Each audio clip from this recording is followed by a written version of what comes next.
નમસ્કાર મારા યુટ્યુબ મિત્રો. તમને ખબર છે કે હવે શિયાળાનું વાતાવરણ શરૂ થઈ ગયું છે, શિયાળો શરૂ થઈ ગયો છે. તો જે 3 ઋતુ છે, શિયાળો, ઉનાળો અને ચોમાસું, તો એમાં શિયાળાની ઋતુ એવી છે કે જ્યારે જે વાતાવરણ એટલું બધું ઠંડુ હોય છે કે આપણું જે બોડી ટેમ્પરેચર હોય છે, જે બોડીનું તાપમાન છે, એના કરતાં વાતાવરણ ખૂબ જ ઠંડુ હોય છે, જેના કારણે બહારના ઠંડા વાતાવરણના કારણે શરદી અને ઉધરસ એ ખૂબ જ કોમન સમસ્યા છે. એની સાથે સાથે શિયાળામાં હવે મેરેજીસ અને બીજા સારા મુહૂર્તો આ 4 મહિનામાં વધારે પડતા હોય છે, જેના કારણે લગ્નની સિઝન હોય છે અને જેના કારણે કરીને આપણને શરદી અને ઉધરસ ખૂબ જ વધારે થઈ જાય છે, કારણ કે લગ્નમાં બહારનું ફરવાનું આવે છે. એની સાથે સાથે આપણે મીઠાઈઓને બધું ઘણું બધું ખાઈએ છીએ. તો આ બધું જે આપણે ખાઈએ છીએ અને એના લીધે કરીને આપણા વાતાવરણની સાથે સાથે ગળ્યું મીઠું આપણા ખાવામાં આવે છે, તો જેના લીધે કરીને ઉધરસ ખૂબ જ વધી જાય છે.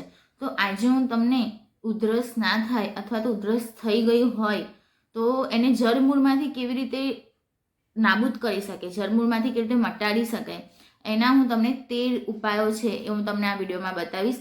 તો તમે આ વિડીયો અંત સુધી જરૂરથી જોજો.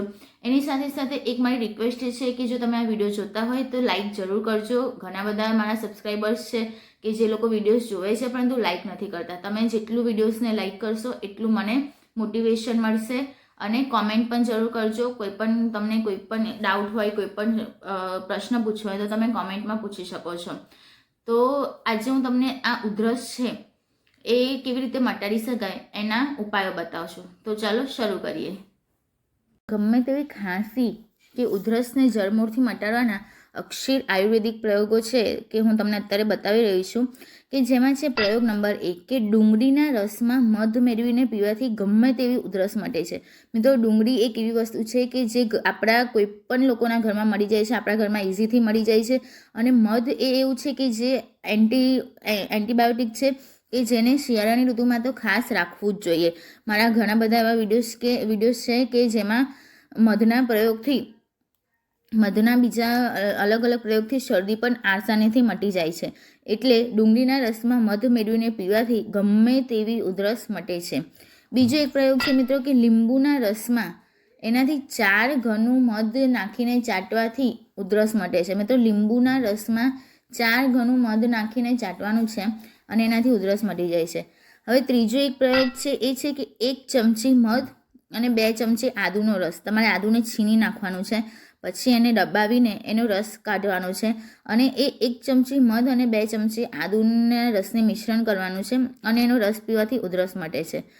મિત્રો, પ્રયોગ નંબર 4 એ છે કે દાડમની તાજી છાલનો ટુકડો મોંમાં રાખી ચૂસવાથી ઉધરસ મટે છે. હવે એવું હોય કે ઘણા લોકોને ટાઈમ નથી હોતો આવી બધી વસ્તુ કરવાનો, તો બજારમાં આપણે દાડમ તો લાવીએ જ છીએ. દાડમની જે છાલ હોય છે એને મોઢામાં રાખવાની છે અને એ ચૂસીશો એટલે ઉધરસ મટી જશે. હવે આ પ્રયોગ 5 એ છે કે ગરમ કરેલા દૂધમાં હળદર અને ઘી મિક્સ કરી પીવાથી ઉધરસમાં રાહત થાય છે. ઘણા બધા લોકો એવા છે કે ખાલી ગરમ દૂધમાં હળદર જ નાખીને પીવે છે, પરંતુ હળદરની ઘી પણ નાખવાનું છે. એને ઘી અને હળદર મિક્સ થશે અને એને પી લેવાનું છે. મિત્રો, દૂધમાં ના પીવું હોય તો હળદર અને ઘીને તમે મિક્સ ગરમ કરેલા ઘીની અંદર હળદર નાખીને થોડું મીઠું નાખીને એને ચાટી જશો તો પણ ઉધરસમાં રાહત મળશે. પ્રયોગ નંબર 6 એવું છે કે રાત્રે બહુ જ ઉધરસ આવતી હોય તો મોઢામાં મીઠાની કાંકરી મૂકવાની છે. મીઠું એટલે આખું મીઠું લેવાનું છે અને એની કાંકરી મૂકવાની છે કે જેનાથી તમને ખૂબ જ ફાયદો થશે.